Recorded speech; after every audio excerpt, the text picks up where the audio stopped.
नमस्कार, अमरावती खबर के न्यूज बुलेटिन में आपका स्वागत है। आइए पेश करते हैं आज के प्रमुख समाचार।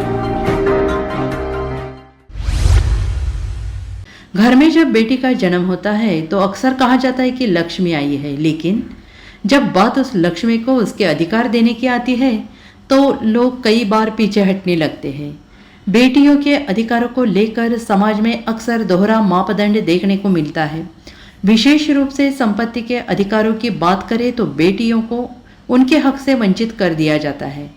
संपत्ति पर बेटियों के अधिकारों को लेकर कई गलतफहमियां भी है। आज हम आपको बताएंगे कि कानून के अनुसार बेटियों को संपत्ति में कौन कौन से अधिकार प्राप्त है और किन परिस्थितियों में उन्हें अपना पिता की संपत्ति में हक नहीं मिलता। भारत में शुरू से ही बेटियों को संपत्ति में उनका हिस्सा देने में हिचकिचाहट दिखाई जाती है। इसका एक बड़ा कारण है कि पहले इस पर कोई स्पष्ट कानून नहीं था। हालांकि अब बेटियों को संपत्ति में उनका अधिकार सुनिश्चित करने के लिए कानून बनाए गए हैं। 1956 में लागू किया गया हिंदू उत्तराधिकार अधिनियम में 2005 में संशोधन करके बेटियों को पैतृक संपत्ति में बेटों के समान अधिकार दिए गए हैं। यह कानून 1956 में विशेष रूप से संपत्ति पर दावा और अधिकारों के लिए बनाया गया था। इसके तहत बेटी को अपने पिता की संपत्ति पर वही अधिकार प्राप्त है जो एक बेटे को होते हैं। 2005 में भारतीय संसद ने इस अधिनियम में संशोधन करके बेटी के अधिकारों को और पुख्ता कर दिया, जिससे पिता की संपत्ति पर उनके अधिकार को लेकर किसी प्रकार का संदेह न रह सके। ऐसी कई स्थितियां होती है जहां बेटियों को संपत्ति में अपना दावा करने का अधिकार नहीं मिल पाता। इसका एक मुख्य कारण यह होता है कि पिता अपनी मृत्यु से पहले अपनी पूरी संपत्ति अपने बेटे के नाम कर देते हैं। इस स्थिति में बेटी को पिता की संपत्ति में कोई अधिकार नहीं मिलता। हालांकि यह सिर्फ पिता की स्व अर्जित संपत्ति पर ही लागू होता है। अगर संपत्ति पिता को उनके पूर्वजों से प्राप्त हुई, यानी वह पैतृक संपत्ति है, तो पिता इसे अपनी मर्जी से किसी एक को नहीं दे सकते। इस स्थिति में बेटी और बेटे दोनों का समान अधिकार होता है। पैतृक संपत्ति में महिलाओं का अधिकार हिंदू उत्तराधिकार अधिनियम के तहत पुत्री यानी बेटी को भी पैतृक संपत्ति में अधिकार हक दिए जाने का प्रावधान है।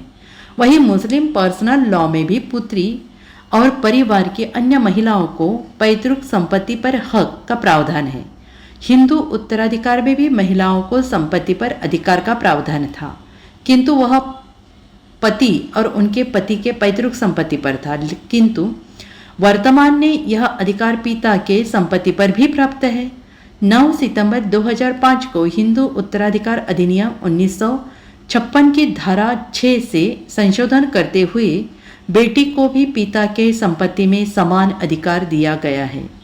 किंतु इसके तहत यह शर्त है कि दिनांक 9 सितंबर 2005 तक अगर पिता जीवित हो तो ही पुत्री संपत्ति के हकदार में शामिल होंगी।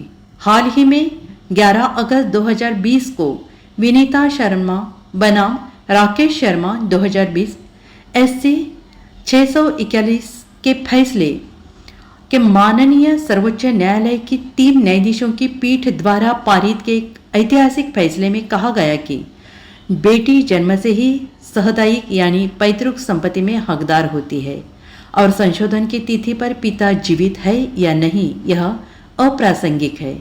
हिंदू उत्तराधिकार अधिनियम की धारा 6 में 2005 का संशोधन बेटियों को जन्म से हिंदू सहदायिक में अधिकार देता है, जिसका दावा 2005 में संशोधन की तिथि से ही किया जा सकता है।